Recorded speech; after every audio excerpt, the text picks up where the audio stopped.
সাইয়েদনা মূসা আলাইহিস সালাম আল্লাহর একবার জিজ্ঞেস করলেন, আল্লাহ মাইয়াকুনু জালিসি ইয়াউমাল কিয়ামা, আল্লাহ আমার সাথে কিয়ামতের দিন জান্নাতের সাথী কে হবে? আল্লাহ বললেন, জালিসুকা ফিল জান্নাতি জাজ্জার, তোমার সাথী হবে কিয়ামতের দিন বিচার শেষে জান্নাতে যখন ঢুকবা তোমার সাথী হবে একজন কসাই। কসাই চিনেন?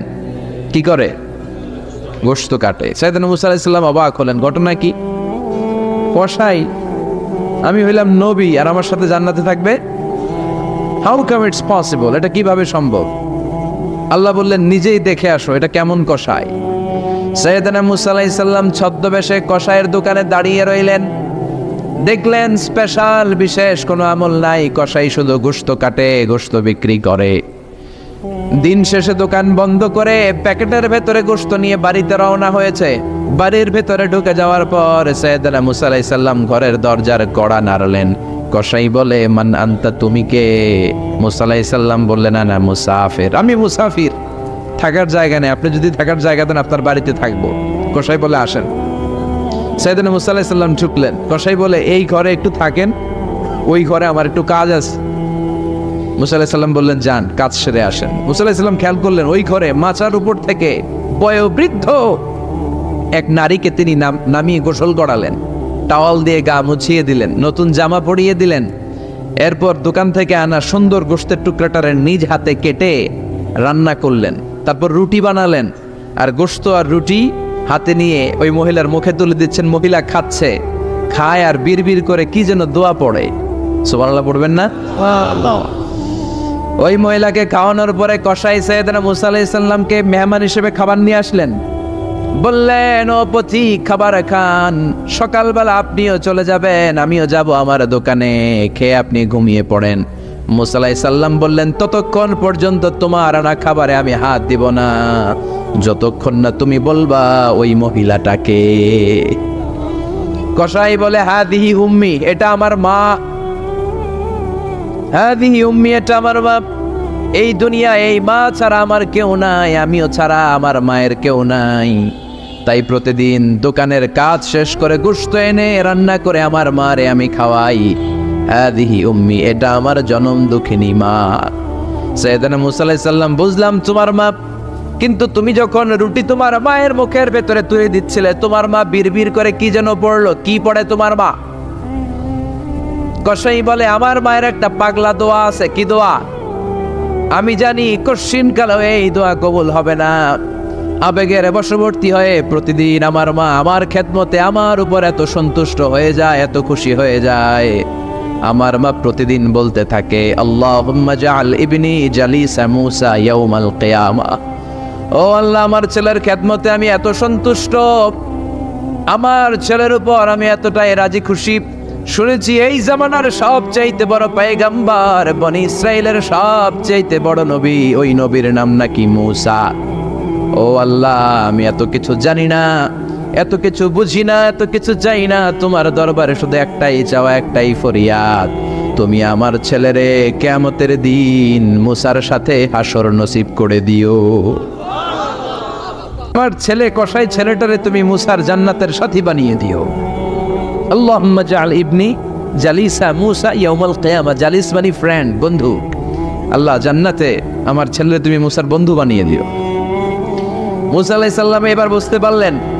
তিনি বললেন, ঘটনা তো এই জায়গায় এতক্ষণে বুঝতে পেরেছি, কেন আমার সাথে মুফাসসির যাবে না, হাফেজে কোরআন যাবে না, শহীদরা যাবে না, ওলিরা যাবে না, নবীরা যাবে না, আমার সাথে জান্নাতে যাবে কসাই। এটা মায়ের দোয়া। কার দোয়া?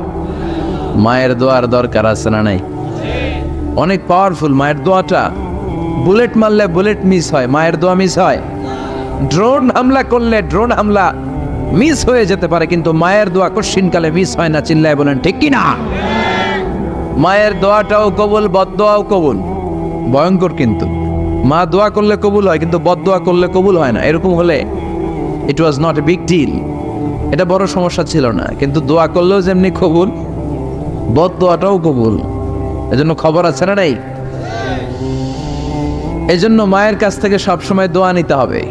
দোয়া নিতে রাজি আছেন? আমাদের সমাজে এরকম অনেক ধরনের কুসংস্কার। 2 কলা খেলে 2 বাচ্চা হয়, তাই না? আসলে কি কথাটা ঠিক?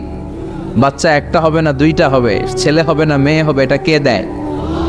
আবার অনেকের মাথার চুলের মধ্যে দুইটা গিট থাকে, আছে না নাই? 2 গিট থাকলে কয় তোর 2 বিয়া, 3 গিট থাকলে 3 বিয়া, গিট নাই কয় তোর বিয়া নাই, আছে না নাই? এগুলো মুসলমান বিশ্বাস করতে পারে? মুসলমান বিশ্বাস করে একজনকে, তিনি কে? তো এই 3 ফল এটা খেলে মানুষ পাগল হয়ে যায় না, এটা স্বাস্থ্যকর একটা খাবার। বাংলাদেশের 3 আর আরব দেশের 3-এর পার্থক্য আছে। আরব দেশের 3 খুব সুস্বাদু। তো এই 3-এর নামে আল্লাহ একটা সূরা দিলেন, সূরার নাম হচ্ছে সূরাতুত তিন। সূরার নাম এরকম অনেক নামে আল্লাহ সূরা দিয়েছেন, খেয়াল করে দেখবেন। মানুষের নামে সূরা দিয়েছেন, সূরাতুল ইনসান, সূরাতুন নাস। আবার ইন্ডিভিজুয়াল 6 জন পুরুষ মানুষের নামে সূরা দিয়েছেন, 6 জন নবীর নামে, একজন ওলির নামে। সূরা হুদ, সূরা ইউসুফ, সূরা ইউনুস, সূরা মুহাম্মদ, সূরা ইব্রাহিম, সূরা নূহ, আছে না নাই? আবার সূরা লোকমান, আছে না নাই? মানুষের নামে সূরা, তাই না? তো 7 জন পুরুষের নামে সূরা আর মাত্র 1 জন নারীর নামে আল্লাহ সূরা দিলেন। বলেন তো এই সূরাটার নাম কি? মারিয়াম। তো রেশিওটা কম হয়ে গেছে না? পুরুষ 7 জন, নারী 1 জন। নারীরা যাতে রাগ না করে, নারীদেরকে বুঝ দেওয়ার জন্য আল্লাহ সব নারীদের নামে আলাদা একটা সূরা দিলেন। সূরার নাম, তার মানে আল্লাহ নারীকে খুশি রাখতে চায়, বিশ্বনবীও নারীদেরকে খুশি রাখতে চায়। আমরা অনেকে বলে, হুজুর আপনি নারীদের পক্ষে কথা বলেন বেশি। আমি সবার পক্ষেই বলি, যার যেটা অধিকার তাকে সেটা দিতে হবে, ঠিক কিনা? নারীরা সম্মানিতা, তাদেরকে সম্মান দিতে হবে। বিশ্বনবী তাদেরকে সম্মান দিতেন। মায়েশাকে বিশ্বনবী সবসময় আগে সালাম দিতেন। সুবহানাল্লাহ পড়েন। খাদিজা রাদিয়াল্লাহু তাআলা আনহাকে আল্লাহ তাআলা আরশের উপর থেকে সালাম পাঠিয়েছেন। এজন্য নারীদেরকে সালাম দিবেন বেশি বেশি। ঘরে সুখ শান্তি নাই, অনেকে বলে ঘরটা নাকি জাহান্নামের টুকরা, কারণ সালাম নাই। সালাম মানে শান্তি। সালাম মানে কি? সালাম সালাম হাজার সালাম সকল শহীদ স্মরণে, আমার হৃদয় রেখে যেতে চাই তাদের স্মৃতির চরণে। পড়েন আমিন। সালাম মানে, চিল্লায় বলেন। জান্নাতীরা যখন জান্নাতে ঢুকবে, ফেরেশতারা জান্নাতীদেরকে কি বলবে? সালাম, শান্তি। Enter the paradise with peace and security. শান্তি এবং নিরাপত্তার সাথে জান্নাতে ঢুকে যান। এজন্য ঘরটারে শান্তিময় বানাতে চাইলে সালাম দিতে হবে। কি দিতে হবে? আজ থেকে স্ত্রীকে সালাম দিবেন তো ইনশাল্লাহ। পড়েন। আমার মাইকের আওয়াজ যদি বোনদের কানে যায়, মাদের কানে যায়, আপনাদেরও বলি, আপনারাও আগে আগে সালাম দিবেন। এই দৃশ্য বাচ্চারা দেখলে বাচ্চারাও সালাম শিখবে, ঠিক কিনা? মা খাদিজার ব্যাপারে আল্লাহ বলেছেন, জিব্রাইল তুমি যে খাদিজারে আমার পক্ষ থেকে সালাম দিয়ে দাও, আর খাদিজারে বলে দাও জান্নাতে খাদিজার জন্য এমন ঘর আমি প্রিপেয়ার করে রেখেছি যেই ঘরের ভিতরে কোনো নয়েজ নাই, কোনো আওয়াজ নাই, কোনো ডিস্টার্ব নাই, আছে শান্তি। সুবহানাল্লাহ। কারণ বিশ্বনবীর জন্য খাদিজা নিজের ঘরটার এরকম নয়েজহীন, কোলাহল মুক্ত, শান্তিময় করে রেখেছিলেন। বিশ্বনবী কোলাহলপূর্ণ দাওয়াতি কাজ শেষ করে যখন ঘরে যেতেন, কলিজাটা ঠান্ডা হয়ে যেত। বিশ্বনবীর জন্য এমন একটা ঘর রেখেছিলেন মা খাদিজা, ওই ঘরে বিশ্বনবী যখন প্রবেশ করতেন, বাইরে যত মারপিট হয়েছে, মারামারি হয়েছে, কাফেরদের যত অত্যাচার সহ্য করেছে, ঘরে ঢোকার সাথে সাথে নবী সব ভুলে যেতে। এত মায়া, শান্তি, প্রশান্তির ঘর খাদিজা বানিয়েছিল। এজন্য আল্লাহ বলেছে, জিব্রাইল খাদিজারে বলো, খাদিজার জন্য এমন জান্নাত আমি রেখেছি যে জান্নাতে কোনো সাউন্ড নাই, আওয়াজ নাই, ডিস্টার্ব নাই, কোলাহল নাই, কোনো নয়েজ নাই। চিল্লায় পড়েন আল্লাহু আকবার। এজন্য মায়েরা খাদিজার জীবনী থেকে শিক্ষা, স্বামীর জন্য ঘরটারে প্রশান্তিপূর্ণ করে রাখবেন। প্রশান্তির একটা জায়গা যেন হয়। কানের কাছে এসে বেশি বেশি জ্ঞান জ্ঞান করেন না। ঘরে ঢুকলেই চাল নাই, ডাল নাই, এটা লাগবে, ওইটা লাগবে, ছেলের ওইটা লাগবে। আস্তে আস্তে অনেক স্বামী হার্ট অ্যাটাক করে স্ত্রীর কারণে, জানেন ঠিক কিনা? ওই কয় ঠিক, সবাই ভুক্তভোগী। কমন পড়ে গেছে। দুই পক্ষেরই বললাম, স্বামীরাও সালাম দিবেন, স্ত্রীরাও দিবেন। সালাম মানে শান্তি। তো ঘরটারে শান্তি দিয়ে ভরে দিবে কে? আর একে অপরের প্রতি শ্রদ্ধাবোধ রাখবেন। তো নারীদেরকে খুশি করার জন্য আল্লাহ সূরা দিলেন, সূরাতুন নিসা। প্রাণীদের নামে অনেক সূরা আছে, সূরাতুল বাকারা আছে না নাই? বাকারা মানে কি? গাভী। গাভীর দুধ খাবেন। বিষ্ণু বলেছেন, গরুর গোশত খেয়েও কম, দুধ খেয়েও বেশি। আলাইকুম বিআলবানিল বাকার, তোমাদের উচিত গরুর দুধ খাওয়া। ফাইন্নাহা তুরাম্মু মিনাল আশজার, কেননা গরুর দুধ এটা হচ্ছে সবুজ ঘাস আর পাতার নির্যাস। ফি লাবানিহা শিফা, গরুর দুধে আছে শিফা। ও ফি লুহুমিহা দা, গরুর গোশতে আছে রোগ। গোশতে আছে কি? গরুর গোশত খাইলে রোগ বাড়ে না? অনেক ডাক্তার আছে এরা সিরিয়াল নেয় না, যারা গরুর গোশত খায় বেশ, বলে লাল মাংস যারা খাবে এরা যেন আমার সিরিয়াল না দেয়। আছে না নাই? বিশ্বনবীর খাবারের তালিকায় দুধ ছিল। বিশ্বনবী বলতেন বেশি বেশি দুধ খেও, এবং বিশ্বনবী বলেছেন মায়েরা যেন তাদের বাচ্চাদেরকে দুধ খাওয়ায়। মায়ের বুকে প্রথম যে দুধটা আসে এটাকে বলে শাল দুধ। এটা বাচ্চার জীবনের প্রথম প্রাকৃতিক টিকা। সুবহানাল্লাহ পড়েন। আমরা কত টাকা দিয়ে দামি দামি টিকা দেই, কিন্তু প্রথম টিকাটা আল্লাহ ফ্রি দিছেন। সুবহানাল্লাহ পড়েন। বাকারার নামে সূরা দিলেন, আনকাবুত মাকড়সার নামে সূরা দিলেন, নাহাল মৌমাছির নামে সূরা, নামাল পিঁপড়ার নামে সূরা। সুবহানাল্লাহ পড়েন। এইভাবে আপনি খুঁজলে কোরআনের চ্যাপ্টারগুলো যে কত সুন্দর সুন্দর নাম দিয়ে আল্লাহ দিয়েছেন, তার এই ধারাবাহিকতায় আজকের সূরাটির নাম দিয়েছেন আল্লাহ একটা ফলের নামে। কিসের নামে?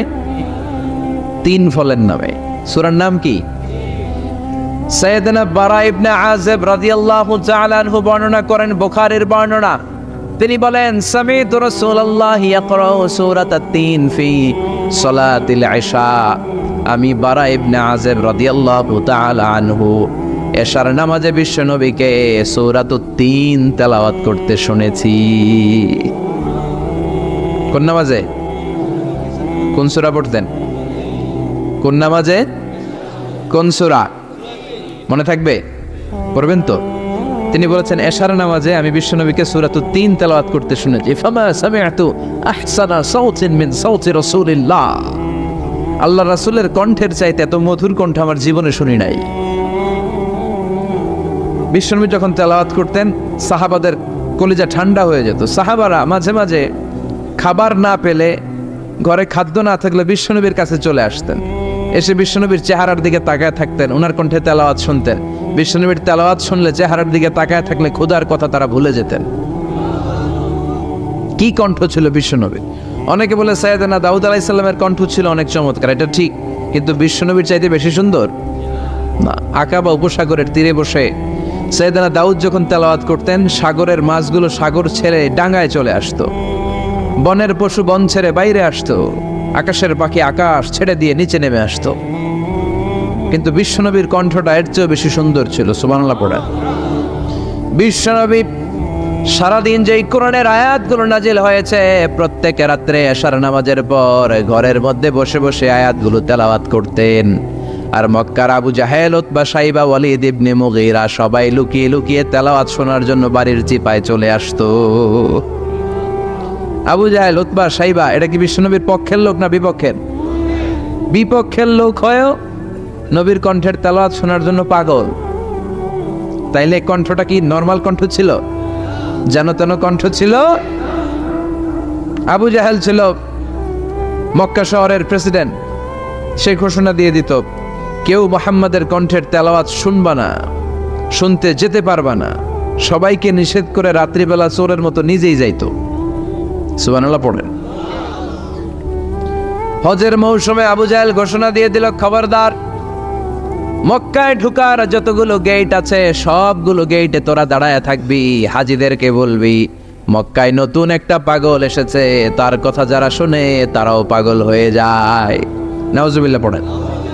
তার কর্মী বাহিনী হজের মৌসুমে বিভিন্ন গেটে পাঠায় দিল, মক্কায় ঢুকার হাজিদের যত গেট, বিভিন্ন দেশ থেকে হাজিরা আসবে, কর্মীদেরকে বলে দিল তোরা বলবি এই এলাকায় নতুন এক পাগলের আমদানি হয়েছে, নাম মুহাম্মদ। পড়েন নাউযুবিল্লাহ। যারাই এই মুহাম্মাদের কণ্ঠের তেলাওয়াত শুনে তারাও পাগল হয়ে যায়। আদেশ অনুযায়ী কর্মীরা মক্কার গেটে দাঁড়িয়ে দাঁড়িয়ে হাজিদেরকে বলল, হাজি সাহেব হজে যান, জমজম খান, খেজুর খান, হজ করেন, সমস্যা নাই, কিন্তু নতুন এক পাগল আসছে, এই পাগলের নাম মুহাম্মদ, এই পাগলের কাছে যারা যায় হেরাও পাগল হয়ে যায়। হাজি সাহেবরা কোনোদিন এই মুহাম্মদ নামটা শুনে নাই, এই প্রথম শুনলো। শুই নাই মনে মনে কয় যেদিকে যাব আর নাই যাব, আগে মুহাম্মদের কাছে যাব। সবার আগে কার কাছে যাব? কারণ মানুষের একটা অভ্যেস হচ্ছে আল ইনসানু হারিসুন আলা মা মুনিয়া, মানুষের যেটা করতে নিষেধ করা হয় বেশি ওইটা মানুষ করে বেশি। মনে মনে হাজিরা বলে, তোমরা নিষেধ করছো তো অবশ্যই যাব, দেখি এই মুহাম্মদটা কে। তার মানে আমাদের বিরুদ্ধে অপপ্রচার করলে এটা আমার পক্ষের প্রচার হয়ে যায়। সুবহানাল্লাহ পড়েন। ইসলামের বিরুদ্ধে অপপ্রচার করলে এটা কি হয়ে যায়? প্রচার হয়ে যায়। ইউরোপ আমেরিকাতে ইসলামের নামে ট্যাগ লাগায় এক্সট্রিমিস্ট, জঙ্গি। আমরা নাকি জঙ্গি, আমরা নাকি এক্সট্রিমিস্ট। তো যারা সিভিলিয়ান আছে, খ্রিস্টিয়ান সিভিলিয়ান, ইউরোপ আমেরিকার সাধারণ জনগণ, তারা ভাবে ঘটনা নাকি মুসলমানদের বিরুদ্ধে এত কথা কেন? তারা ইসলাম নিয়ে গুগলে সার্চ করে, বিভিন্ন বই পড়ে, কোরআনের ইংলিশ ট্রান্সলেশন পড়ে। আগে তারা ইসলাম সম্পর্কে জানতো না, কিন্তু সবাই যখন বলা শুরু করছে জঙ্গি জঙ্গি জঙ্গি, ইসলাম মানে জঙ্গি, তখন তারা ইসলাম সম্পর্কে পড়তে শুরু করে দিয়েছে। পড়তে পড়তে ইসলামের সুন্দর বাণীগুলো পড়ে ওদের হৃদয় ঠান্ডা হয়ে যায়। যাদের নসিব ভালো, অনেকে কালিমা পড়ে মুসলমান হয়ে যায়। ইউরোপ আমেরিকাতে মুসলমানের সংখ্যা দিন দিন বাড়ছে। মাঝে মাঝে পত্র পত্রিকায় দেখবেন যে কনভার্টেড মুসলমান, ও মুসলমান, ও মুসলমান। ধারণা করা হচ্ছে 2070 সালের মধ্যে ইউরোপ আর আমেরিকায় মুসলমান হয়ে যাবে সংখ্যাগরিষ্ঠ। খ্রিস্টানদের ছাড়িয়ে মুসলমানদের সংখ্যা ইউরোপ আমেরিকায় বেড়ে যাবে। সুবহানাল্লাহ পড়েন। সেই দিন বেশি দূরে নয় যেদিন কালেমার পতাকা হোয়াইট হাউসের উপরে শোভা পাবে। ঘোষণাটা কার? চিল্লায় বলেন, ওয়াদাটা কার? আবু জাহেল ঘোষণা দিয়েছে কেউ যেতে পারবে না, কিন্তু লুকিয়ে লুকিয়ে নিজেই যায়। একটা নির্ধারিত সময়ে বিশ্বনবী তেলাওয়াত করতেন, আর ওই তেলাওয়াতের সময় আবু জাহেল, উতবা, শাইবা, ওয়ালিদ ইবনে মুগীরা সবাই লুকিয়ে লুকিয়ে বিশ্বনবীর ঘরের চারদিকে কান পেতে মধুর কণ্ঠের তেলাওয়াত শুনতো। ফ্রি ফ্রি আরামসে শুনতো এই তেলাওয়াত। বিশ্বনবীর তেলাওয়াত যখন শেষ হয়ে যেত, এরা ভাগলপুর দিত দৌড়। ফিরে যাওয়ার রাস্তা থাকতো একটা, কয়টা? দেখা হয়ে যেত। একজন আরেকজনকে দোষারোপ করতো। আবু জাহেল বলতো, কিরে তোর আসলি কেন? ওরা বলে, তুই এলি কেন? দিনের বেলা ভাষণ দেশ মুহাম্মদের বিরুদ্ধে, রাত্রেবেলা চোরের মতো তুই আসিস কেন? একে অপরকে দোষারোপ করে। আবু জাহেল বলে, ঠিক আছে, কাল থেকে আমিও আসবো না, তোরাও আসবি না। চল আমরা শপথ নেই যে কেউ আসবো না। দস্তখত দে, সিগনেচার দে, যেই আসবে তার মাথার চুল কামিয়ে আলকাতরা মেখে মক্কার বাজারে ঘুরিয়ে ঘুরিয়ে অপমান করা হবে। সবাই রাজি। আবু জাহেল বলে, দে। রাজি হইলে সিগনেচার দে। সবাইকে আবু জাহেল, তুই না তা তুই আগে দে। আবু জাহেল 1 নাম্বার, নাম্বার 2 উতবা, নাম্বার 3 শাইবা, সবাই সিগনেচার। কালকে কেউ যাবে না, কেউ যাবে না। দিন গড়িয়ে রাত আসে। বিশ্বনবীর যখন তেলাওয়াত করার টাইম, ওই টাইমে আবু জাহেলের তেলাওয়াত শোনার প্যারা উঠছে। যারা সিরিয়াল দেখে, সিরিয়াল দেখার প্যারা আছে না একটা? 9টায় সিরিয়াল শুরু হবে, 8:30 থেকে প্যারা ওঠে। কথা কন, আমার সিরিয়াল শেষ হয়ে গেল, সব কাজ বাদ দে, তাড়াতাড়ি টিভির সামনে বস, আছে না নাই? আবু জাহেলেরও প্যারা উঠছে, তেলাওয়াত শোনার প্যারা। টসিং অ্যান্ড টার্নিং, বিছানায় এপাশ ওপাশ করে, আর মনে মনে ভাবে, হায় রে, আর তো সময় নাই, এই তো শুরু হয়ে যাবে একটু পরে মুহাম্মদের তেলাওয়াত, না গেলে তো বড্ড মিস হয়ে যাবে। যাই যাই, আজকে যেরকম দস্তখত নিছি আর ধমক দিছি, কেউ যাবে না, আমি নিশ্চিত কেউ যাবে না, আমি একটু যাই। উতবা, শাইবা, ওয়ালিদ ইবনে মুগীরা প্রত্যেকেই প্রত্যেকের ঘর থেকে এই একই কথা ভাবছে যে আজকে তো যেই থ্রেট দিছে আবু জাহেল, আজকে কেউ যাবে না, আমি একটু যাই। সুবহানাল্লাহ পড়েন। আজকেও সবগুলো যে হাজির। বিশ্বনবী মন্ত্রমুগ্ধ করা সুরের ঝংকার তুলে তেলাওয়াত করছেন, আর সবগুলো মন্ত্রে মুগ্ধের মতো তেলাওয়াত শুনছে। বিশ্বনবীর তেলাওয়াত শেষ, সব দিছে দৌড়। ফিরে যাওয়ার রাস্তা কয়টা? আজকেও দেখা। আবু জাহেল কয়, কিরে তোর আইলি কেন? সবাইকে আবু জাহেল, তুই আইলি কেন? একে অপরকে দোষারোপ করে। এই ঘটনাটা শোনানোর উদ্দেশ্য হচ্ছে বিশ্বনবীর কণ্ঠটা যেন তেন কোনো কণ্ঠ ছিল না, এই কণ্ঠে সুরের ঝংকার ছিল, ঠিক কিনা? এই জন্য সাইয়েদনা বারা ইবনে আযিব রাদিয়াল্লাহু তাআলা আনহু বুখারীর বর্ণনায় বললেন, ফামা সামি'তু আহসানা সাওতান মিন সাওতি রাসূলিল্লাহ, বিশ্বনবীর কণ্ঠের চাইতে এরকম সুরের কণ্ঠ আমার জীবনেও আমি শুনি নাই। আর বিশ্বনবীকে এই সূরাটা কোন নামাজে পড়তে শুনছে? পড়বেন তো আপনারা? আল্লাহ তৌফিক দান করো। এই সূরাটা আল্লাহ কসম দিয়ে শুরু করছে। কি দিয়ে? 3 ফলের কসম দিয়ে। মনে রাখবেন, মান কানা ইয়াহলিফ ফালইয়াহলিফ বিল্লাহ, যার কোনো কারণে কসম কাটতেই হয় সেজন্য আল্লাহর নামে কসম কাটে, আউলিয়াসমুত, আর না হলে যেন চুপ থাকে। আল্লাহ ছাড়া কারো নামে কসম কাটা যাবে? কিন্তু আমাদের দেশে অনেক কিছুর নামে কসম আছে না নাই? আমরা কোরআন শরীফের নামে কসম কাটি অনেক সময়। কাবার নামে কসম কাটি, মায়ের বুকের দুধের কসম, বিদ্যার কসম কাটি না? কাটা যাবে? শিকারপুরের লোকের আর কি কি জিনিসের কসম কাটেন বলেন? হ্যাঁ, মায়ের কসম না, মায়ের কসম কাটা যাবে না। আর কি কি জিনিসের কসম কাটেন বলেন? আল্লাহর কসম কাটা যাবে। আর মাজারের কসম খাইছি না, মাজারের কসম কাটা যাবে। আর কিসের কসম কাটাই দেশে? বইয়ের কসম না, বইয়ের কসম কাটা যাবে না। আর আছে? হ্যাঁ, আল্লাহ ছাড়া কারো নামে কসম কাটা যাবে, কিন্তু আল্লাহ চাইলে সবকিছুর নামে কসম কাটতে পারেন। চিল্লায় কোন সুবহানাল্লাহ। সে আল্লাহ বললেন ওয়াত-তিনি ওয়াজ-যাইতুনি ওয়া তুরি সিনিনা ওয়া হাযাল বালাদিল আমিন। তিনের কসম। কিসের কসম? তিন ফুলের কসম। এজন্য আল্লাহ বলেছেন ওয়াত-তিন। চিল্লায় বলেন, কি পড়েছেন?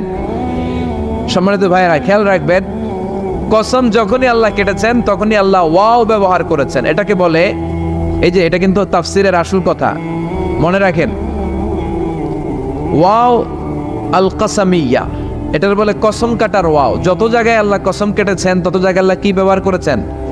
চিল্লায় বলেন। আমরা অবাক হয়ে গেলে আমরা পড়ি ওয়াও, এই ওয়াও না, আমরা ওয়াও বলি না? অবাক করা জিনিস দেখলে কি বলে ছেলেবেলে? ওয়াও, এই ওয়াও নয়। এজন্য আল্লাহ বললেন লাকাদ খালাকনাল ইনসানা ফি আহসানি তাকওয়িম। মানুষকে চমৎকার আকৃতি দিয়ে তৈরি করেছে কে? আমাদের যেই অঙ্গটা ঠিক যেখানে বসানো দরকার ঠিক সেই অঙ্গটা আল্লাহ তাআলা ওইখানেই বসিয়েছে, ঠিক কি না? আল্লাহর সৃষ্টির মধ্যে কোনো খুঁত ধরার, ভুল ধরার ক্ষমতা কারো আছে? এক লোক বট গাছের তলায় বসে বিশ্রাম নিচ্ছে, আর বট ফল দেখে অবাক যে এত মোটা বট গাছ, ফলগুলো এত ছোট। বট ফল ছোট হয় না নাকি এত বড়? আর পাশেই ছিল কুমড়া গাছ, লাউ গাছ। আল্লাহরে গালে দিতেছে, আল্লাহর কি রুচি!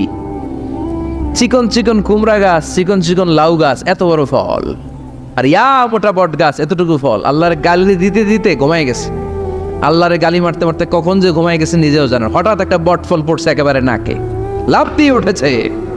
উঠে দেখে নাক দিয়ে রক্ত বেরোচ্ছে, ব্লিডিং। নাকের রক্ত মুছে আর পড়তে আরম্ভ করছে আলহামদুলিল্লাহ।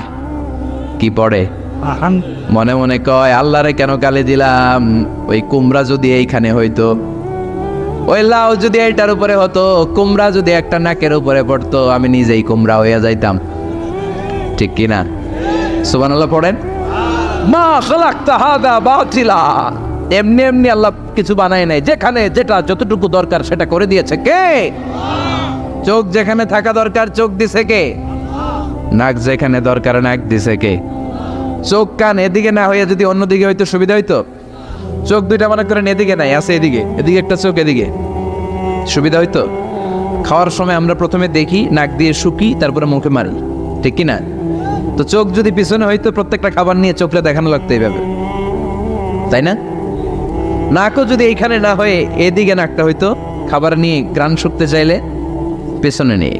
দেখেন কি সেটিং! চোখ যদি এইখানে না থেকে মাত্র 2 ইঞ্চি উপরে যদি আল্লাহ দিত, এদিকে একটা চোখ এদিকে একটা চোখ, সেজদা দিতে পারতেন? চোখ বন্ধ করে সেজদা দেওয়া লাগতো, ঠিক কিনা? ফুটবল খেলতে পারতেন? ফুটবলে হেড দিলেই ডিমের মতো পোজ হয়ে যেত চোখ দুইটা। সুবহানাল্লাহ পড়বেন না? দেখেন কানের কি সেটিং! কান যদি এইখানে না দিয়ে এই কানটা আল্লাহ এই বগলের নিচে দিত, আর এই কান যদি এই বগলের নিচে দিত, আজকে ওয়াজ শুনতেন কেমনে? এমনে। হাত তোলেন সবাই। 1.5 ঘন্টা আজারি সাহেবের আলোচনা এমনে থাকেন, 1.5 ঘন্টা হাত দুইটা তুলে থাকা যায় তো? হাত নামাইলে ওয়াজ শোনা যায় না, হাত উঠাইলে শোনা যায়। সুবহানাল্লাহ পড়েন। যেখানে যেটা যেভাবে দরকার দিয়ে দিয়েছে কে? আবার এখানে এয়ার ক্যানেল দিলেন। অনেকে কয় এগুলা দিছে কেন? এই ক্যানেল কিন্তু দরকার। ক্যানেল না থাকলে আপনার কথা ঢুকবে না, আপনি বুঝবেন না। অনেকের এই কানের ডিফেক্ট আছে, ডিফর্ম বেবি, এই রোগ নিয়ে জন্মাইছে, কানে মেশিন লাগানো লাগে, এই ক্যানেলের সমস্যা। এটা কেটে দিলে আপনি কান কাটা রমজান, কান কেটে দিলে আপনি কান কাটা রমজান হয়ে যেতেন। এই ক্যানেল দিয়ে ঘুরে ঘুরে সাউন্ড ওয়েভ গুলো যায়, ফলেই আমরা শুনতে পাই। এই ক্যানেল না থাকলে শুনতে পেতাম না। তার মানে মা খালাকতা হাযা বাতিলা, এমনি এমনি কিছু দেয় নাই। 206টা হাড্ডি দিয়ে আমাদের মানুষের দেহ, ছোট্ট হাড্ডিটা আল্লাহ দিয়ে দিছে এখানে। এটার ভিতরে একটা ড্রাম আছে, এটার বলে এয়ার ড্রাম। সাউন্ড ওয়েভ, শব্দ তরঙ্গ এয়ার ড্রামে নক করে, এরপরে outer air, middle air, inner air হয়ে ইলেকট্রিক্যাল সিগন্যালের মাধ্যমে যাই দেখে যায়, ব্রেনের সাথে কানেক্ট হতে হলে ইলেকট্রিক্যাল সিগন্যাল দিয়ে কানেক্ট হতে হয়। এই সাউন্ড ওয়েভ, শব্দ তরঙ্গগুলো ইলেকট্রিক্যাল সিগন্যাল দিয়ে ট্রান্সমিট হয়ে ব্রেইনের হেয়ারিং নার্ভ, শুনবার যে স্নায়ু, ওইখানে নক করে। নক করা মাত্রই শব্দ তরঙ্গ আপনার শুনবার অনুভূতি জাগায়। এই সূক্ষ্মাতি সূক্ষ্ম কাজ কত ছোট্ট আর অল্প সময়ে করে দিচ্ছে কে? চোখ দিয়ে তাকানো মাত্রই দেখি কত রঙের রং দেখি। Human eyes can identify, can recognise more than 10 million colours. আমার কথা না, চক্ষু বিশেষজ্ঞদের কথা। মানুষের চক্ষু 10 মিলিয়নেরও বেশি রং, 1 মিলিয়নে 10 লাখ, 10 মিলিয়নে 1 কোটি, 1 কোটিরও বেশি ধরনের রং এই চোখ শনাক্ত করতে পারে। সাইজ মাত্র 2 মিলিমিটার। ছোট্ট এই চোখ দিয়ে এত কিছু দেখার সুযোগ দিয়েছে কে? এই দুটি চোখ দিয়েছি বলে দেখো যে কত অপরূপ নয়নাভিরাম, খেতে খামারের জোড়ায় জ্বালা বিধুরধু, তোমার দেয়া চোখের শুকুর জানাবো তারে ভাষা কই, যতই দেখি ততই যেন পলক ছাড়া চেরই। সুবহানাল্লাহ পড়ে। যতই দেখি ততই যেন পলক ছাড়া চেরই। এভাবে আমাদের দেহের প্রতিটি অঙ্গ সেট আপ করেছে কে? আল্লাহ। আল্লাহু আকবার। এজন্য রব্বুল আলামিন বলেন, লাকাদ খালাকনাল ইনসানা ফি আহসানি তাকওয়িম, আমি মানুষকে সবচাইতে সুন্দর আকৃতিতে তৈরি করেছি। সুবহানাল্লাহ। আমরাই শুধু মাথা উঁচু করে দাঁড়াতে পারে, গরু এরকম মাথা উঁচু করে দাঁড়াতে পারে? গরুর মাথা নিচে, ছাগলের মাথা নিচে, সবার মাথা নিচে। মানুষই 2 পায়ে ভর করে শির দ্বারা, মানে স্পাইনাল কর্ডের উপর টান টান হয়ে মাথাটা উঁচু করে এইভাবে দাঁড়ায়। পৃথিবীতে একটাই সৃষ্টি, এজন্য আল্লাহ এই সৃষ্টির নাম দিয়েছে আশরাফুল, যে মাখলুকাতের কাছে নূরের ফেরেশতাও সেজদা দিতে বাধ্য হয়েছে। ঠিক কিনা? তুমি মাটির আদমকে প্রথম সৃষ্টি করিয়া ঘোষণা করিয়া দিলে শ্রেষ্ঠ বলিয়া, তাই তো নূরের ফেরেশতা করে আদমকে সেজদা। ঠিক কিনা? তাই তো নূরের ফেরেশতা করে আদমকে সেজদা, সবার চেয়ে সম্মান দিলে মাটির আদমকে। আল্লাহু আল্লাহু তুমি জাল্লে জালালুহু, শেষ করা তো যায় না গে তোমার গুণগান। আল্লাহু আল্লাহু। সুবহানাল্লাহ পড়েন। আশরাফুল মাখলুকাত বানালেন। এত বৈচিত্র্য মানুষকে আল্লাহ দিয়েছেন, বিবেক দিয়েছেন, আবেগ দিয়েছেন, বাক শক্তি, কথা বলার ক্ষমতা। কোনো প্রাণীর আছে? সুবহানাল্লাহ কইবেন না? বিবেক দিয়েছেন, আবেগ দিয়েছেন, বাক শক্তি দিয়েছেন, উপলব্ধি করবার মতো ক্ষমতা দিয়েছেন। আশরাফুল মাখলুকাত বানিয়েছেন এই মানুষকে। এই মানুষের মধ্যে আল্লাহ অনেক ক্যাপাসিটি দিয়েছেন। আবার আল্লাহ বললেন, ওয়ামিন আয়াতিহি খালকুস সামাওয়াতি ওয়াল আরদি ওয়াখতিলাফু আলসিনাতিকুম ওয়া আলওয়ানিকুম ইন্না ফি যালিকা লাআয়াতিন লিল আলিমিন। আমার সৃষ্টির মধ্যে অসাধারণ সৃষ্টি, আকাশ এবং জমিন সৃষ্টি, গায়ের রঙের ভিন্নতা, ভাষার ভিন্নতা। সুবহানাল্লাহ। আমরা কোন ভাষায় কথা বলি? কথা বলেন। আপনি কি মনে করছেন সারা ওয়ার্ল্ডে এই ভাষায় কথা বলে? ইন্ডিয়ানরা বলে হিন্দিতে, ইংরেজরা বলে ইংরেজিতে, আরাবিয়ানরা বলে আরবিতে। ঠিক কিনা? আমার দেশের বাইরের প্রথম সফর ছিল 2008-এ। সেই থেকে এক যুগ চলছে এখন সফর।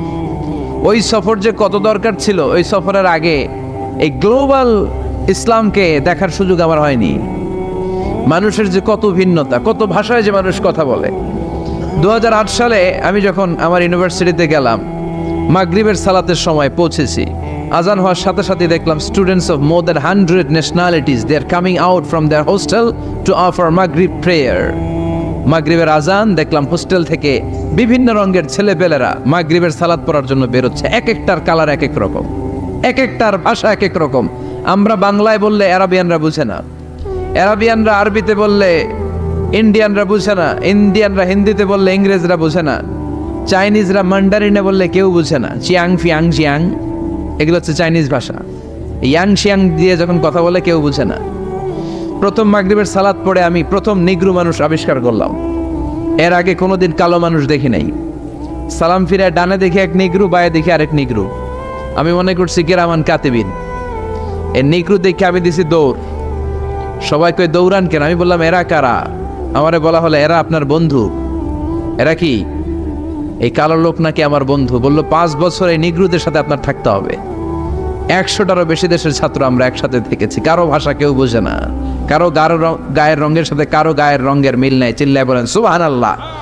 এজন্য রব্বুল আলামিন বললেন লাকাদ খালাকনাল ইনসানা ফি আহসানি তাকওয়িম, আমি মানুষকে চমৎকার আকৃতিতে তৈরি করেছি।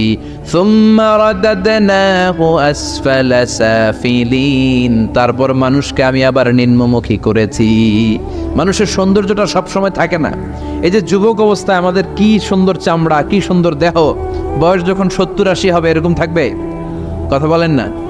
এই কালো দাড়িগুলো সাদা হয়ে যাবে, বয়সের ভারে মিজানুর রহমান আজহারী নুজ্জ হয়ে যাবে, লাঠি লাগবে তখন। তখন স্টেজে উঠবে, হায়াতে বাসায় থাকলে লাঠি নিয়ে উঠতে হবে। কথা কন। আমার নানা বাইরে দেখতাম গাড়িতে একটা লাঠি রাখতো, মরহুম পীর সাহেব গোলাম সাদেক সাঈদী, গাড়িতে সবসময় লাঠি। এই লাঠি নিয়ে গাড়ি থেকে বেরোতো, লাঠি দিয়ে সিঁড়ি বেয়ে উঠতো, মাঝে মাঝে আমরা ধরেও উঠাতাম। তো উনি কি এরকম ছিল না? একদিন ইয়াং তাগড়া যুবক, রং ধরা যৌবন, জং ধরে শেষ থাকে না। আসফালা সাফিলিন এর 2টা তাফসীর, একটা হচ্ছে ইলা আরযালিল উমর, সব সময় মানুষ যুবক থাকে না, একটা সময় তারে বৃদ্ধ বানিয়ে দেয় কে? আবার আল্লাহ বুঝালেন মানুষ ভালো হলে অনেক ভালো হয়, খারাপ হলে অনেক খারাপ। মানুষ ভালো হলে ফেরেশতার চেয়ে ভালো, মানুষ খারাপ হলে পশুর চেয়েও খারাপ। কথা বলেন ঠিক কিনা? এক পশু আরেক পশুরে মারে না, এক পশু আরেক পশুরে হত্যা করে না, কিন্তু মানুষ মানুষের মারে কি মারে না? A lion never kills a lion, a dog never kills a dog, an elephant never kills an elephant. একটা হাতি একটা হাতিরে মারে না, কুকুর কুকুরে মারে না, কিন্তু মানুষ মানুষকে মারে কিনা? এজন্য আল্লাহ বললেন লাকাদ খালাকনাল ইনসানা ফি আহসানি তাকওয়িম সুম্মা রাদাদনাহু আসফালা সাফিলিন ইল্লাল্লাযীনা আমানু ওয়া আমিলুস সালিহাতি ফালাহুম আজরুন গায়রু মামনুন। 2 শ্রেণীর মানুষের এই বিপদ নাই, যারা ঈমান এনেছে, সৎ কর্ম করেছে। কার কথা? তবে ঈমানটা হতে হবে নির্ভেজাল।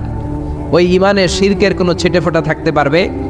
তাহলে ওই ঈমান আপনারে মুক্তি দিবে। চিল্লায় বলেন ঠিক কিনা? ওয়া আমিলুস সালিহাত, নেক কাজ করে, সৎ কাজ করে, ফালাহুম আজরুন গায়রু মামনুন, তাদের জন্য এমন প্রতিদান আছে যেটা শেষ হবে না। আমাদের জন্য সবচেয়ে বড় প্রতিদান হচ্ছে জান্নাত। মুমিনের জন্য সবচেয়ে বড় পাওয়া হচ্ছে জান্নাত। চিৎকার করে বলতে হবে সবচেয়ে বড় প্রতিদান কি? মালিক তুমি জান্নাতে তোমার পাশে আমায় একটি ঘর বানিয়ে দিও, একটি ঘর বানিয়ে দিও সে বিভীষিকাময় মহাদিনে, তোমার প্রতিবেশী করে নিও। মালিক তুমি জান্নাতে তোমার পাশে আমায় একটি ঘর বানিয়ে দিও। পড়েন আমিন, চিল্লায় পড়েন আমিন। دخلتم بيوتا فسلموا على أنفسكم تحية من عند الله مباركة طيبة। রব্বুল আলামিন বলেন যখন তোমরা তোমাদের ঘরে ঢুকবা, ঢুকেই পরিবার বর্গকে একে অপরকে সালাম দাও। এটা আল্লাহর পক্ষ থেকে অভিবাদন পদ্ধতি, এটা বরকতময়, এটা পবিত্র। সুবহানাল্লাহ পড়েন। ইদা দাখালতুম বুয়ুতান ফাসাল্লিমু আলা আনফুসিকুম, ঘরে ঢুকেই সালাম দাও। সালাম মানে শান্তি। সালাম দেই না, এজন্য ঘরে শান্তিও নাই। ঠিক কিনা? আজকে যে সালাম দেওয়া যাবে না, বাসায় যে ভাবির আগে সালাম দিবেন, পারবেন না? ভাবি আগে দিতে হবে? কে আগে দিবে শুনি? আপনি আগে?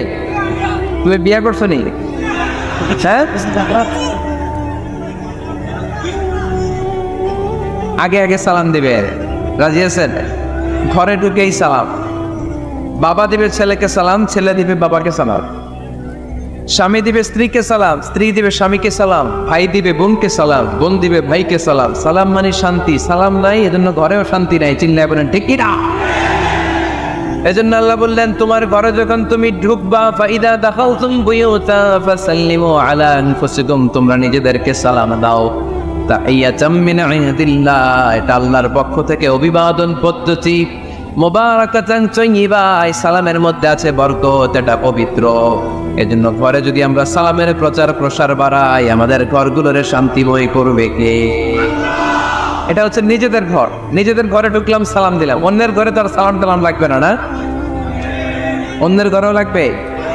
সে আদেশ কোরআনের ভেতরে আছে না নাই? রব্বুল আলামিন বলেন, ইয়া আইয়ুহাল্লাযীনা আমানু লা তাদখুলু বুয়ুতান গায়রা বুয়ুতিকুম হাত্তা তাস্তানিসু ওয়া তুসাল্লিমু আলা আহলিহা। সুবহানাল্লাহ পড়েন।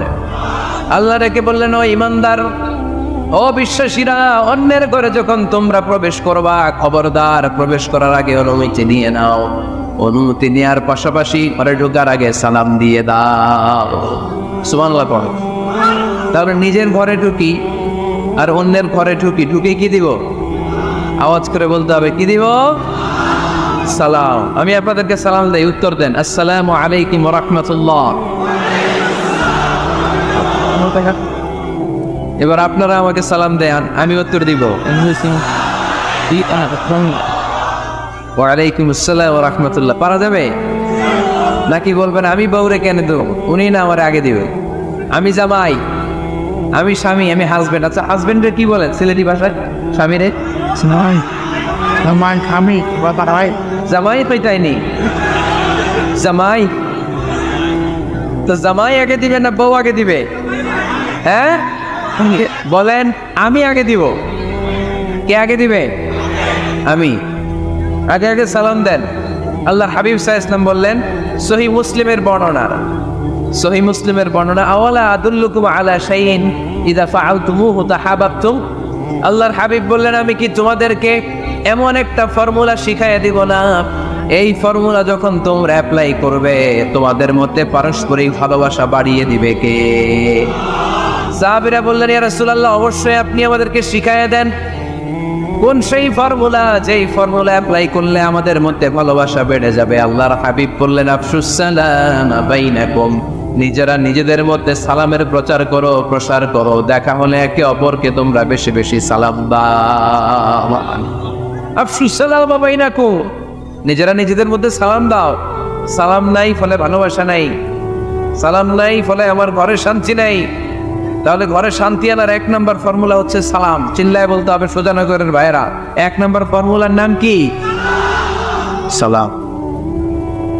সাইয়েদনা আদম আলাইহিস সালামকে যখন আল্লাহ তাআলা বানালেন, বানানোর পরে আল্লাহ বলেন না আদম সেজদা করো, আদম কোরআন তেলাওয়াত করো, আদম জিকির করো, আদম তাসবিহ পড়ো, না।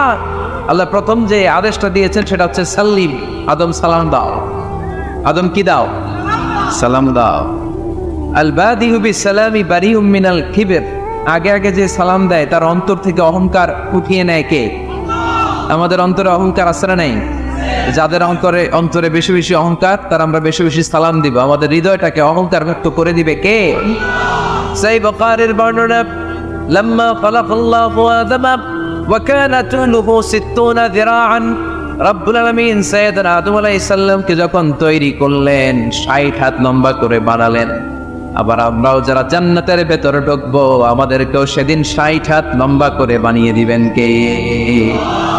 কয় হাত লম্বা হয়ে ঢুকবে জান্নাতে? 60 হাত। সাইয়েদনা আদম আলাইহিস সালামকে যখন আল্লাহ তাআলা বানালেন, বানিয়ে আল্লাহ তাআলা প্রথম যে আদেশটা করলেন সেটা হচ্ছে সাল্লিম, আদম সালাম দাও। কি দাও? সাল্লিম আলা উলাইকান নাফার, এই ফেরেশতাদের এই দলটাকে সালাম দাও। কারণ ইবলিস অহংকারের কারণে সে হয়েছে জাহান্নামী। আল্লাহ চেয়েছেন আমার আদম যেন অহংকারী না হয়, এজন্য আগে আগে সালাম দেওয়া শিখাই দিলেন। চিল্লায় পড়েন আল্লাহু আকবার। আগে যে সালাম দেয় তার হৃদয় থেকে অহংকারকে আল্লাহ মুক্ত করে দেয়, এজন্য আগে সালাম দিবেন। মুরব্বীরা বসে থাকবেন না যে বাচ্চাটা আমার আগে দিবে। অনেক মুরব্বীরা এরকম করে যে আমি দেবো কেন, আমি তো মুরব্বী, ছোটরা আমারে দিবে, এরকম আছে না নাই? না, আপনি দেন না। আপনি কয়েকদিন দিতে দিতে লজ্জায় পরে বাচ্চাটাও আপনার সালাম দিতে শুরু করবে, ঠিক কিনা? আপনি আপনার স্ত্রীকে কয়েকদিন দিয়ে দেখেন না, কয়েকদিন দিয়ে দেখেন, দেখবেন কয়েকদিন পরে আপনার স্ত্রীও আপনাকে সালাম দিতে শুরু করবে, ঠিক কিনা? এজন্য ফ্যামিলিতে সুখ শান্তি আনার প্রথম মাধ্যম হচ্ছে সালাম। প্রথম মাধ্যম কি? সালাম দিন আর সালামতে থাকুন। সালাম দিন আর কিসে থাকুন? সালামতে থাকুন। জান্নাতে যখন জান্নাতীরা যাবে, জান্নাতীদেরকে বারবার সালাম দাও। প্রতিটা গেটেই ফেরেশতারা সালাম দিবে। চিল্লায় পড়ে আল্লাহু আকবার। ফেরেশতারা বলবে সালামুন আলাইকুম তিবতুম ফাদখুলুহা খালিদিন। ও জান্নাতীরা আসেন, বসেন, আল্লাহর পক্ষ থেকে আপনাদের জন্য সালাম। ওয়া তাহিয়াতুহুম ফিহা সালাম। জান্নাতের অভিবাদন পদ্ধতির নাম হচ্ছে সালাম। জান্নাতীরাও একে অপরকে সালাম দিবে। সুবহানাল্লাহ। জান্নাতে ঢুকলেই সালাম, জান্নাতে বসলেই সালাম, জান্নাতে একে অপরের সাথে দেখা হলেই সালাম। তাই যারা ঘরের ভিতরে জান্নাতি আমেজ উপভোগ করতে চান তারা একে অপরকে সালাম দিবে। রাজি আছেন? সালাম দিন আর সালামতে থাকুন। ঘরে যারা জান্নাতি সুখ অনুভব করতে চান তারা সালাম দিবেন। তাহলে আজকে থেকে ঘরে সুখ সমৃদ্ধি আর শান্তি ফিরে আনার প্রথম ফর্মুলা আমরা জানলাম সালাম। চিল্লায় বলেন প্রথম ফর্মুলা কি? মনে থাকবে না ভুলে যাবেন? বাসায় যে আজকে সালাম দেয়া যাবে, সবাই পারবেন? মাশাআল্লাহ। 1 নম্বর পয়েন্ট শেষ। ঘরে শান্তি রাখার, রহমত রাখার 2 নম্বর পদ্ধতি হচ্ছে ঘরে ছবি টাঙিয়ে রাখবেন না। ছবি না, বিয়ের ছবি টাঙিয়ে রাখবেন না। মৃত আব্বা আম্মার ছবি বাধাই করে টাঙিয়ে রাখবেন না। নেতা নেত্রীর ছবিও টাঙিয়ে রাখা যাবে না, এটা নিষেধ। রহমতের ফেরেশতারা আসে না, ঘরে ঢুকে না। ইন্নাল মালাইকাতা লা তাদখুলু বাইতান ফীহি তামাসিল ওয়া সূরা। যে ঘরে মূর্তি আছে আর ছবি টাঙিয়ে রাখি, ওই ঘরে রহমতের ফেরেশতা প্রবেশ করে না। তো ঘরে যে রহমত নাই, শান্তি নাই, আপনি রহমতের ফেরেশতা ঢোকার ব্যবস্থাই তো রাখেন নাই। এত রহমত নিয়ে আসতে চায় কিন্তু ঢুকতে পারেন না, ওই যে ছবি টাঙিয়ে রাখছেন। এজন্য সুজানগরের ভাইয়েরা, আমাদের সুজানগরে যদি কারো করে বিয়ের ছবি, আব্বা আম্মার ছবি, ফ্যামিলি গ্রুপ ছবি বা নেতা নেত্রীর ছবি থাকে, আজকে খুলে ফেলা যাবে না? খুলে ফেলা যাবে মুসলমান? খুলে ফেলবেন। হ্যাঁ, আপনি ফ্যামিলি গ্রুপ ছবি রাখতে পারেন। আব্বা আম্মা ভাই বোন সবাই মিলে একটা গ্রুপ ছবি তুললে স্মৃতির জন্য রাখা যায়। এটা অ্যালবাম বন্দি করে রাখবেন। মাঝে মাঝে দেখবেন, দেখলে মৃত্যুর কথা স্মরণ হয়। আরে 10 বছর আগের ছবিটা দেখলে কি কুচকুচে কালো দাড়ি ছিল আমার, এখন সাদা হয়ে গেছে, ঠিক কিনা? তখন বুঝবেন যে মৃত্যুর দিকে আমি এগিয়ে যাচ্ছি। এই দুনিয়াটা ক্ষণিকের, একটা ধোঁকা, একটা মরিচিকা, একটা লোভ আর লালসার পেছনে আমরা ছুটে বেড়াচ্ছি। ধোঁকা, আসল জীবন কবরের জীবন। পুরাতন ছবির অ্যালবাম গুলো খুললে মৃত্যুর কথা স্মরণ হয়। দাদা পাশে বসা ছিল, আজকে দাদা নাই না। নানারা নিয়ে একটা ছবি তুলে অ্যালবামে রাখছিলাম, আজকে নানা নাই না। বাবার সাথে ছবি ছিল, আজ বাবা নাই। মৃত্যুর কথা স্মরণ আছে না নাই? প্রয়োজনে আব্বা আম্মার সাথে বা নিজেদের ফ্যামিলি গ্রুপ পিকচার তুলতে পারবেন, এটা অ্যালবাম বন্দি করে রাখেন, কিন্তু টাঙিয়ে রাখা যাবে? রাখবেন আপনারা? রাখবেন না। অনেকে কুকুরের শো পিস কিনে, কুকুরের, বিড়ালের, কুমিরের শো পিস কিনে শো কেসে সাজিয়ে রাখেন, আছে না নাই? না, এগুলো আপনি রাখতে পারবেন না, এগুলো রাখবেন না। ইন্নাল মালাইকাতা লা তাদখুলু বাইতান ফীহি তামাসিল ওয়া সূরা। যেই ঘরে ছবি টানিয়ে রাখা হয়, মূর্তি সাজিয়ে রাখা হয়, আল্লাহর রহমতের ফেরেশতারা ওই ঘরে কোশ্চিন কালেও প্রবেশ করে না। তবে ছোট্ট মেয়েদেরকে পুতুল কিনে দেয়া যায়। তাদেরকে কথা বলে ছোট্ট মেয়েদের দেখবেন, ওরা পুতুলকে বাচ্চার মতো আদর করে, এটাকে দুধ খাওয়ায়, এটার জন্য রান্না করে, গোসল করায়, আছে না নাই? আম্মা জান আয়েশা রাদিয়াল্লাহু তাআলা আনহা পুতুল নিয়ে খেলা করতেন। নারীদের ছোট্ট মেয়েদের জন্য এটা জায়েজ রাখা হয়েছে এই কারণে, কারণ কিছুদিন পরেই তারা মা হতে চলেছে, ঠিক কিনা? কেমন করে বাচ্চা কাচ্চা লালন পালন করবে, কেমন করে আমাদের আগামী প্রজন্মকে তারা গড়ে তুলবে, ওইটার একটা প্রশিক্ষণ খেলার মাধ্যমেই ছোটবেলায় যেন তাদের হয়ে যায়। এজন্য ছোট্ট মেয়েদের জন্য পুতুল দিয়ে খেলাকে শরিয়ত জায়েজ রেখেছে। চিল্লায় পড়েন সুবহানাল্লাহ। কত সুন্দর আমাদের ইসলাম, check and balance, check and balance. কিন্তু ছবি টানিয়ে রাখা যাবে না, কুকুরের শো পিস, কুমিরের শো পিস শোকেসে সাজিয়ে রাখা যাবে, শান্তি আসবে না ঘরে, জাহান্নামের টুকরা হয়ে যাবে ঘর। ঘরের ভেতরে গিটার রাখা যাবে না, গিটার ছিলেন, হারমোনিয়াম রাখা যাবে না, ঢোল তবলা, বাজারে ঢোল বাজারে বাঁশি আছে না নাই? ঢোল রাখতে পারবেন না। বংশী বাজায় কে রে সখী, বংশী বাজায় কে? বংশী রাখা যাবে না, বংশী মানে বাঁশি। এই বাঁশি, ঢোল তবলা, হারমোনিয়াম, গিটার এগুলো যদি ঘরে থাকে রহমতের ফেরেশতা ঠুকে না। আল্লাহ হাবিব সাল্লাল্লাহু আলাইহি ওয়াসাল্লাম বলেছেন বুইস্তু লিউকাসসিরাল মাসামির, ঢোল বাদ্য হারমোনিয়াম তবলা এগুলিকে ভেঙে মাটির সাথে চুরিয়ে দেওয়ার জন্য আমি বিশ্বনবী আগমন করেছি। চিল্লায় বলেন ঠিক কিনা? এজন্য আল্লাহর হাবিব বললেন ইন্নাল মালাইকাতা লা তাদখুলু বাইতান ফীহি তামাসিল ওয়া সূরা। মুসনাদ আহমদ ইবনে হাম্বলের হাদিস। আল্লাহর রহমতের ফেরেশতারা ওই সমস্ত ঘরে কশিন কালেও প্রবেশ করে না যেই ঘরে ছবি টাঙানো আছে আর আছে মূর্তি। কথা বুঝতে পেরেছেন? তাহলে এগুলো রাখা যাবে না। হিন্দি সিরিয়াল দেখা যাবে না, ঠিক কিনা? এমনও ফ্যামিলি আছে বাবা ছেলে একসাথে বসে হিন্দি সিরিয়াল দেখে, ইন্ডিয়ান নায়িকাদের কোমর দুলানো ডান্স দেখে, আছে না নাই? সিরিয়ালের জন্য পাগল এদেশের মেয়েরা। আলহামদুলিল্লাহ এদের মধ্যে এখন পরিবর্তন হইতেছে, এরা এখন ওয়াজ দেখা শুরু করতেছে, ঠিক কিনা? তার মানে এই তাফসির মাহফিলগুলোর সফলতা আছে না নাই? আছে, আল্লাহর মেহেরবানি। অনেক বোনরা বলে হুজুর আগে সিরিয়াল দেখতাম এখন ওয়াজ দেখি। আলহামদুলিল্লাহ করবেন না? হিন্দি সিরিয়াল দেখবেন না, অশ্লীল নাটক দেখবেন না। টেলিভিশনে হিন্দি সিরিয়াল, হিন্দি সিনেমা, অশ্লীল নাটক দেখলে রহমতের ফেরেশতারা ওই ঘরে প্রবেশ করে। তাহলে কি দেখবেন? টিভিতে কি দেখবেন বলেন? হ্যাঁ, এটা দেখতে হয়, ওয়াজ দেখতে হয়নি। আচ্ছা, টিভিতে আপনারা ইসলামিক প্রোগ্রামগুলো দেখবেন। রমাদানে অনেক ইসলামিক প্রোগ্রাম করে টেলিভিশন চ্যানেলগুলো, এগুলো দেখবেন। সৌদি আরবের সরাসরি লাইভ প্রোগ্রাম এগুলো দেখবেন। জিওগ্রাফিক্যাল চ্যানেল আছে দেখবেন। অ্যানিমেলস কিংডম দেখবেন। আফ্রিকার জঙ্গলে কত ধরনের প্রাণী পাওয়া যায়, সাগরের অতল গহ্বরে কি ধরনের মাছ আল্লাহ সৃষ্টি করে রেখেছে, সি ওয়ার্ল্ড আমরা জানি না। সাগরের অতল গহ্বরের রাজ্য কেমন, অ্যানিমেলস কিংডম আর জিওগ্রাফিক্যাল চ্যানেল এগুলো দেখবেন। টক শো দেখতে পারেন, নিউজ দেখতে পারেন। এমন প্রোগ্রামগুলো দেখেন যেগুলো শিক্ষণীয়, নিজেকে জ্ঞানী ও আলোকিত করে গড়ে তুলতে সহায়তা করে, এমন প্রোগ্রামগুলো দেখবেন। আওয়াজ করে বলেন ঠিক কিনা? এর বাইরে হিন্দি সিরিয়াল, নাচানাচি, রূপবানে নাচে কোমর দুলায়া, আছে না নাই?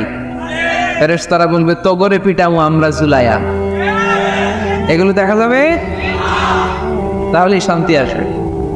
তাহলে সালামের পরে 2 নাম্বার যে ফর্মুলা জানলাম, ছবি টাঙিয়ে রাখা যায় না, ঘরে মূর্তি, কুকুরের মূর্তি, শোপিস রাখা যায় না, হিন্দি সিরিয়াল, অশ্লীল নাটক, গান বাজনা এগুলো ঘরে দেখা যাবে না। এগুলো দেখলে আল্লাহর রহমত ঘরের ভেতরে প্রবেশ করবে না। মনে থাকবে সবার? মনে থাকবে তো? আওয়াজ করে বলেন না ইনশাআল্লাহ। 3 নাম্বার, ঘরে মাঝে মাঝে নামাজ পড়বেন। ঘরে মাঝে মাঝে কি করবেন? সহিহ মুসলিমের হাদিস, আল্লাহ রাসূল সাল্লাল্লাহু আলাইহি ওয়াসাল্লাম বলেছেন তোমরা মসজিদে ফরজ নামাজের পরে ঘরের জন্য কিছু সুন্নাহ আর নফল নামাজ রেখে দিও, কারণ যারা সুন্নাহ আর নফল নামাজ ঘরে পড়ে আল্লাহ তাআলা তাদের ঘরটাকে বরকত দিয়ে পূর্ণ করে দেয়। বৃষ্টি যদি হয়, কখনো বৃষ্টি, বাইরে প্রচন্ড বৃষ্টি, আপনি জামাত ধরার জন্য মসজিদে যেতে পারতেছেন না, তখন ঘরের সবাইরে নিয়ে আপনি জামাতের ইমাম হবেন। দরকার আছে না নাই? আপনি ইমাম, আপনার ছেলেরা পেছনে, মেয়েরা পেছনে, নারী পুরুষ একই কাতারে দাঁড়াতে পারে না, তো আপনি ইমাম, পেছনে আপনার ছেলেরা, এর পরের কাতারে আপনার মেয়েরা আর আপনার স্ত্রীরা। পারা যাবে না? ছেলে মেয়ে যদি না থাকে, হুজুর আমি আর সে টোনাটনি সংসার, তাহলে টোনা দাঁড়াবে সামনে, টুনি দাঁড়াবে পেছনে, একসাথে দাঁড়ানো যাবে? আমি আর আজকে সভাপতি লিয়াকত ভাই দুজনে মিলে যদি জামাত করি একসাথে দাঁড়ানো যাবে? আমি এদিকে, লিয়াকত ভাই আমার টানে, ঠিক কিনা? টোনা টুনি যদি দাঁড়ায়, টোনা দাঁড়াবে সামনে, টুনি দাঁড়াবে বরাবর পিছনে। মাসালা বুঝতে পেরেছেন? The family that prays together stays together. যে ফ্যামিলি একসাথে নামাজ পড়ে ওই ফ্যামিলি টিকে থাকে বহুদিন, ঠিক কিনা? I repeat, the family that prays together stays together. যে পরিবার একসাথে সালাত আদায় করে ঘরে, এই পরিবারগুলো ভাঙে না। এই পরিবারে ডিভোর্সের কথা শুনবেন না। এই পরিবারে আছে শুধু শান্তি আর শান্তি। চিল্লায় বলেন ঠিক কিনা? তাহলে 3 নম্বর ফর্মুলা, জামাতে সালাত পড়বেন। বৃষ্টি, জামাতে যেতে পারতেছেন না, সবাই নিয়ে আপনি ইমামতি করেন। অথবা তাহাজ্জুদের সময় বাচ্চাদের ডিসেম্বর মাসে প্রায় অফ থাকে না? কথা কয় না? ডিসেম্বর মাসে ছুটি আছে না নাই? আছে। ছুটির সময়গুলোতে তাহাজ্জুদের প্রোগ্রাম করেন বাসায়। আপনি ইমাম, আপনার ছেলে মেয়ে আর স্ত্রী, আপনার মুক্তাদি একসাথে ঘরে সালাত পড়লে ঘরটারে বরকতময় করে দেয় কে? কয়টা গেল? কয়টা? ভালো লাগতেছে না? না নাকি আবার স্লোগান লাগবে? স্লোগান লাগলে আমারে বলবেন, স্লোগান দেওয়াই দিবে। আওয়াজ করে বলতে হবে কয়টা গেল? 3টা। 4 নাম্বার, ঘরে সুখ শান্তি সমৃদ্ধি ফিরিয়ে আনার 4 নাম্বার ফর্মুলা হচ্ছে একসাথে খাবার খান। কিভাবে খাবার খাবেন? একসাথে বসে খাবার খান। যদি একান্নবর্তী ফ্যামিলি হয়, ভাই বোন আত্মীয় স্বজন একসাথে, নারী পুরুষ দেখা দেওয়া জায়েজ নাই, তখন ছেলেরা একসাথে খান।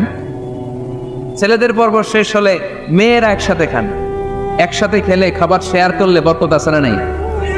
সামান্য একটু খাবার আপনি আপনার ছেলের পাতে তুলে দেন, আপনার ছেলে আপনার পাতে তুলে দিবে, বরকত বাড়ায় দিবে কে? একসাথে ইফতারি করবেন, আলাদা আলাদা ইফতারি করবেন না। একসাথে ইফতারি করলে বরকত দেয় কে? আল্লাহ হাবিব সাল্লাল্লাহু আলাইহি ওয়াসাল্লাম বললেন, কেউ যদি কাউকে ইফতারি করায় তাহলে রোজাদারের যত সওয়াব, যিনি ইফতারি করালো তারও তত সওয়াব। সাহাবারা বললেন, আমাদের তো এত সম্পদ নাই যে মানুষকে ইফতারি করাও। আল্লাহ হাবিব সাল্লাল্লাহু আলাইহি ওয়াসাল্লাম বললেন, ওয়ালাউ বিতামরা, একটা খেজুর দিয়েও যদি করাও এই সওয়াব পাও। ওয়ালাউ বিআযফাতি লাবান, এক ঢোক দুধ দিয়েও যদি করাও। ওয়ালাউ বিশারবাতি মা, এক ঢোক পানি দিয়েও যদি করাও, এই সওয়াব পাবা। আপনি আপনার ভাই বোন একসাথে ইফতারি করতে বসেছেন, আপনার প্লেট থেকে একটা পেঁয়াজও আপনার ভাইয়ের প্লেটে দিবেন, ওই সওয়াব পাবে। আপনার ভাই একটা খেজুর আপনার প্লেটে দিবে, ওই সওয়াব পাবে। সুবহানাল্লাহ কইবেন না? তাহলে ঘরে সুখ শান্তি ফিরে আনার 4 নম্বর ফর্মুলা, একসাথে খাবার খান। একসাথে খাবার খেলে হৃদ্যতা বাড়ে, সম্পর্ক বাড়ে। খাওয়ার শুরু করবেন বিসমিল্লাহির রহমানির রহিম দিয়ে। কি দিয়ে? কোন হাতে খাবেন? বা হাতে, তাই না? চিল্লায় বলেন কোন হাতে? ডান হাতে। বিসমিল্লাহ বলে খাওয়া শুরু করবেন, ডান হাতে খাবেন। খাওয়ার শেষে পড়বেন আলহামদুলিল্লাহ। খাওয়ার পরে কি পড়বেন? খবরদার রান্নার বদনাম করবেন না কখন। রান্নার বদনাম করেন নাকি? এটা ঝাল হয়েছে, ওইটা মজা হয় নাই, এটা টক হয়েছে, এটা লবণ হয় নাই, এরকম আছে না নাই? লবণ হয় নাই, বউরের তালাক দিছে, এরকম আছে না নাই? রান্না একটু ভালো হয় নাই, ঝাল হয়ে গেছে বেশি, বউরে মায়ের শুধু, এরকম ডাকাইতেছে না নাই? মা আবা রাসূলুল্লাহ সাল্লাল্লাহু আলাইহি ওয়াসাল্লাম তাআমান কত্তু, আল্লাহর হাবিব সাল্লাল্লাহু আলাইহি ওয়াসাল্লাম কখনো কোনো রান্নার বদনাম করতেন না। ইনিশতাহাহু আকালাহু, বুখারীর বর্ণনা। ভালো লাগলে খেতেন, ভালো লাগতেছে আরো খেতেন, আরো খেতেন। ওয়া ইন কারিহাহু তারাকা, ভালো না লাগলে রেখে দিতেন, ওর দিকে তাকাইতেন না। কিন্তু কখনো বলেন নাই লবণ হয় নাই।